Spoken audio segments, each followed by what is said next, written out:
उन्होंने कहा कि हम बाधित हैं और इसमें कोर्ट ही इंटरप्रिटेशन कर सकता है, कोर्ट ही चेंज कर सकता है जो भी है डिसीजन, तो हम उसमें नहीं कर सकते।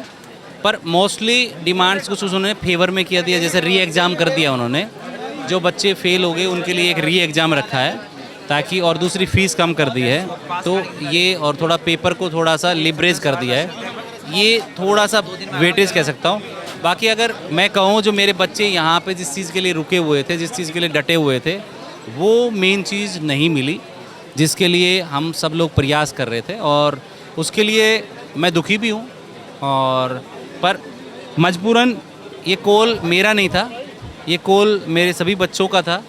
उन्होंने ये कॉल लिया कि सर आप अनशन तोड़ दो, पर मेरी दिल से इच्छा से मैं कोई भी अनशन नहीं तोड़ रहा। लेकिन कोई बात नहीं है, अगर 2 महीने में उनमें सुधार नहीं आता, ये सारा बच्चा फिर तैयार है और अब की बार ऐसा होगा कि NBMS में कोई बचेगा नहीं। लेकिन सर यहाँ पे भी बहुत सारे स्टूडेंट्स ऐसे हैं जो नाराज़ भी हैं, वो ये कह रहे हैं कि हमारी पूरी मांग नहीं मानी गई तो फिर हमारा ये प्रोटेस्ट अधूरा है। मैं तो कह ही नहीं रहा कि ये प्रोटेस्ट पूरा हुआ है, मैं तो बिल्कुल भी नहीं कह रहा हूँ।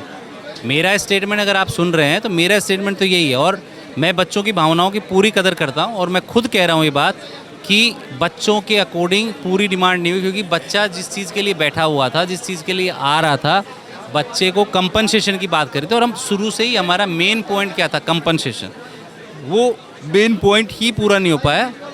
उन्होंने कहा कि अगर ये पॉइंट आपको करना है, सुप्रीम कोर्ट चले जाइए, सुप्रीम कोर्ट में चैलेंज कर दीजिए, हम उनको रिप्लाई दे देंगे, आप सुप्रीम कोर्ट में लड़िए।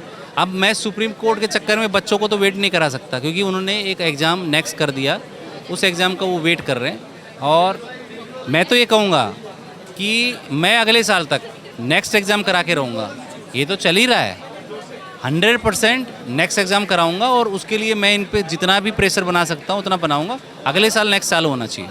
अभी बहुत सारे स्टूडेंट्स हमने बात की, वो ये भी कह रहे हैं कि हमें तो ज़्यादा समय ही नहीं मिला हमें एग्ज़ाम प्रिपरेशन के लिए।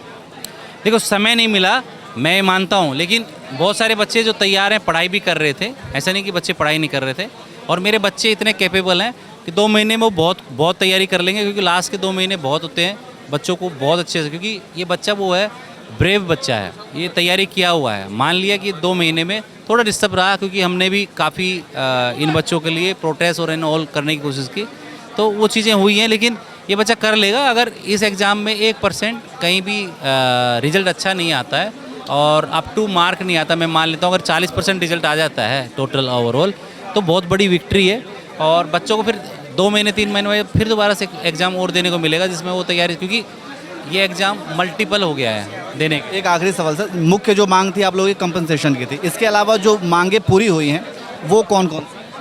उनके अलावा मुख्य मांगे क्या जो मेन थी, उसमें हमें मिला है कि साल में 3 बार एग्ज़ाम होगा, जो अगले साल से होना था, लेकिन इस बार कंपनसेशन को ऐड ऑन करके उन्होंने नवंबर में एग्ज़ाम करा दिया, पहली चीज़। दूसरी चीज़, उन्होंने आंसर की के लिए कंफर्म कर दिया कि वो आंसर की रिलीज़ करेंगे। तीसरा, एग्ज़ाम जल्दी करवाएंगे, मतलब वो रिज़ल्ट जल्दी देंगे।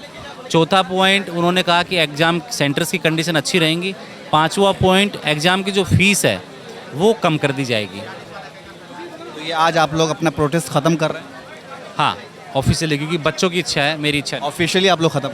हाँ, ऑफिशियली आज खत्म। और अभी जंतर मंतर जाने की जो बातें हो रही, नहीं, वो नहीं, क्योंकि जब बच्चों ने ही इस प्रोटेस्ट को रिकॉल, मतलब कॉल कर लिया है, बच्चे ने ही डिसाइड कर लिया है कि हम इस प्रोटेस्ट को ख़त्म करना चाहते हैं, तो फिर हमने इस दौरान कुछ बच्चों पे FIR भी दर्ज हुए?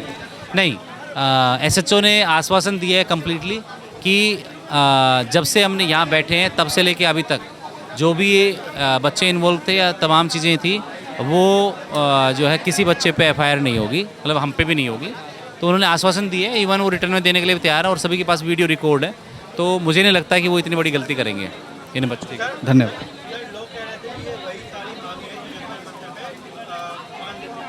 नहीं, अगर मैं जंतर मंतर की मांगों की बात करूं तो जंतर मंतर पे मांगे जो मानी गई थी, साल में 3 बार एग्ज़ाम, जो कि जनवरी के बाद से लागू होना था। दूसरी चीज़, जो आंसर की देने की बात की गई थी, वो सिर्फ वो अगले एग्ज़ाम में ABCD देने की बात थी, ये नहीं था कि आंसर प्रोपरेट किया जाएगा। तीसरी मांग जो सबसे ज़्यादा हम लोगों के लिए की है उन्होंने, जो सबसे ज़्यादा इम्पोर्टेंट काम किया है, हम में से भी कमेटी मेंबर बनेंगे एफएमजी ग्रुप में से, चाहे कोई भी वो लोग कमेटी में कितने भी लोगों को ले सकते हैं। अगर वो उनमें से लेते हैं तो कहीं ना कहीं इन बच्चों को लाभ मिलेगा, क्योंकि वहाँ जो भी एक्टिविटी हो रही है, जिन चीज़ों में ऐड ऑन है, वो इन बच्चों को 100% उस चीज़ का लाभ मिलेगा, क्योंकि कमेटी मेंबर रहेंगे तो ऑब्वियसली लाभ मिलना चाहिए। तो कमेटी मेंबर अब एफएमजी के ही लोग होंगे जो उसमें कमेटी मेंबर में रहेंगे, ताकि वहाँ जो भी बच्चों के साथ में गलत हो रहा है उसको ठीक किया जा सके।